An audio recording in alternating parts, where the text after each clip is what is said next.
ಚಿಕ್ಕಬಳ್ಳಾಪುರ ಜಿಲ್ಲೆಯ ಶಿಡ್ಲಘಟ್ಟ ನಗರಸಭೆ ಪೌರಾಯುಕ್ತೆ ಅಮೃತಾ ಗೌಡ ಅವರಿಗೆ ನಿಂದಿಸಿ ಧಮಕಿ ಹಾಕಿದ ಪ್ರಕರಣದ ಸಂಬಂಧ ಆರೋಪಿ ರಾಜೀವ್ ಕೊನೆಗೂ ಲಾಕ್ ಆಗಿದ್ದಾನೆ.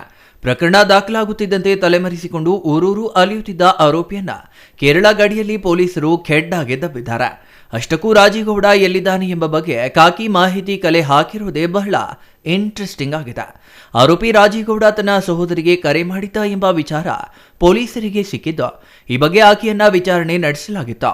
ಮಂಗಳೂರಿನಲ್ಲಿ ಇದ್ದ ರಾಜೀವ್ ಗೌಡ ಬೇರೆ ರಾಜ್ಯಕ್ಕೆ ಎಸ್ಕೇಪ್ ಆಗಿದ್ದಾನೆ ಎಂಬ ಬಗ್ಗೆ ಮಾಹಿತಿ ಆಧಾರದಲ್ಲಿ ಪೊಲೀಸರು ಕಾರ್ಯಾಚರಣೆ ಮುಂದುವರಿಸಿದ್ರು.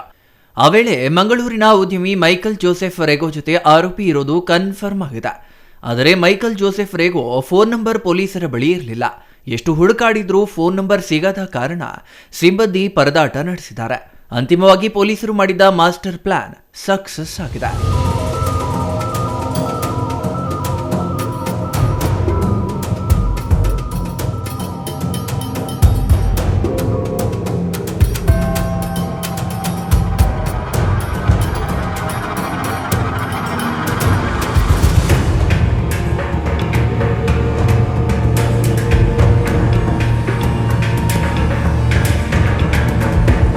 ಎಲ್ಲರಿಗೂ ನಮಸ್ಕಾರ. ನಮ್ಮ Chikkaballapura district Shidlaghatta town police station limits ಅಲ್ಲಿ 14th ಜನವರಿ 2026ಗೆ ಒಂದು FIR ರಿಜಿಸ್ಟರ್ ಆಗಿತ್ತು ಈವ್ನಿಂಗ್ ಟೈಮಲ್ಲಿ. ಬೇಸಿಕ್ಲಿ ನಮ್ಮ ಶಿಲ್ಘಟ್ಟ ಪೌರಾಯುಕ್ತ ಅಮೃತಾ ಗೌಡರವ್ರಿಗೆ ಫೋನಲ್ಲಿ ಬೈದಿದ್ದಾರೆ, ಈ ಥರದ್ದು ಒಂದು ಕಂಪ್ಲೇಂಟ್ ಇತ್ತು. ಆ ವಿಚಾರ ಬಗ್ಗೆ ನಾವು ಅಗ್ರಿವೇಟೆಡ್ ಕ್ರಿಮಿನಲ್ ಇಂಟಿಮಿಡೇಷನ್ದು FIR ಮಾಡಿ ಆ ಕೇಸಲ್ಲಿ ಆರೋಪಿ ರಾಜೀವ್ ಗೌಡ ಅವ್ರ ಮೇಲೆ FIR ಆಗಿತ್ತು ಆ ದಿನ. ಆಮೇಲಿಂದ ಈ ಕೇಸ್ ರಿಜಿಸ್ಟರ್ ಆದಮೇಲಿಂದ ನಾವು ಅವ್ರಿಗೆ ಸಿಕ್ಯೂರ್ ಮಾಡೋಕ್ಕೆ, ಟ್ರೇಸ್ ಮಾಡೋಕ್ಕೆ ಎಫರ್ಟ್ಸ್ ಮಾಡಿದ್ದೀವಿ. 14th ಯಾವಾಗ FIR ಆಯಿತು, ಆಮೇಲಿಂದ ಮೊದಲಿಂದ ಇವರು FIR ಆಗೋಕ್ಕೆ ಮುಂಚೆಯಿಂದ ಇವರು ಬೆಂಗಳೂರು ಬಿಟ್ಟು ಬೇರೆ ಬೆಂಗಳೂರು ಆಫೀಸ್ ಮನೆ ಬಿಟ್ಟು ಬೇರೆ ಯಾವುದು ದಾರಿಗೆ ಹೋಗಿದ್ದಾರೆ, ಈ ಥರ ಮಾಹಿತಿ ಇತ್ತು. ನಮ್ಮ ಟೀಮ್ ವಗೇರ ಎಲ್ಲ ಇವರದು ಬೆಂಗಳೂರಲ್ಲಿ ಯಾವ ಪ್ಲೇಸಸ್ ಇತ್ತು, ಆಫೀಸ್ ಮತ್ತು ಮನೆ ವಗೇರ ಅದು ಎಲ್ಲ ಹುಡುಕಿ ಸರ್ಚ್ ಮಾಡಿ ಆಮೇಲೆ ಬೇರೆ ಜಾಗ ಯಾವುದು ಹೊರಗಡೆ ಹೋಗಿದ್ದಾರೆ ಈ ಥರ ನಮಗೆ ಮಾಹಿತಿ ಬಂದಿತ್ತು. ಆಮೇಲೆ ನಾವು ಸೆಪ್ರೇಟ್ ಟೀಮ್ಸ್ ಮಾಡಿ ಈ ಆರೋಪಿಗೆ ಟ್ರೇಸ್ ಮಾಡಬೇಕು, ಸೆಕ್ಯೂರ್ ಮಾಡಬೇಕು, ಆ ವಿಚಾರ ಬಗ್ಗೆ ನಾವು ಪ್ರಯತ್ನ ಮಾಡಿದ್ದೀವಿ. ಸೊ ಲಾಸ್ಟ್ 10-12 ಡೇಸಿಂದ ಇದು ನಡೀತಾ ಇತ್ತು. ಆಮೇಲೆ ನಮಗೆ ನಿನ್ನೆ ಆರೋಪಿ ರಾಜೀವ್ ಗೌಡ ಅವರು ಕೇರಳ ಮಲ್ಲಪುರಂ ಡಿಸ್ಟ್ರಿಕ್ ಅಲ್ಲಿ ಒಂದು ಹೋಟೆಲ್ ಹತ್ತಿರ ಸಿಕ್ಕಿದ್ದಾರೆ. ಅವ್ರ ಜೊತೆಗೆ ಇನ್ನೊಬ್ಬರು ಪರ್ಸನ್ಸ್ ಇತ್ತು, ಅವರು ಕೂಡ ಅವ್ರಿಗೆ ಸ್ವಲ್ಪ ಹೆಲ್ಪ್ ವಗೇರ ಮಾಡಿದ್ದಾರೆ, ಶೆಲ್ಟರ್ ವಗೇರ ಕೊಟ್ಟಿದ್ದಾರೆ.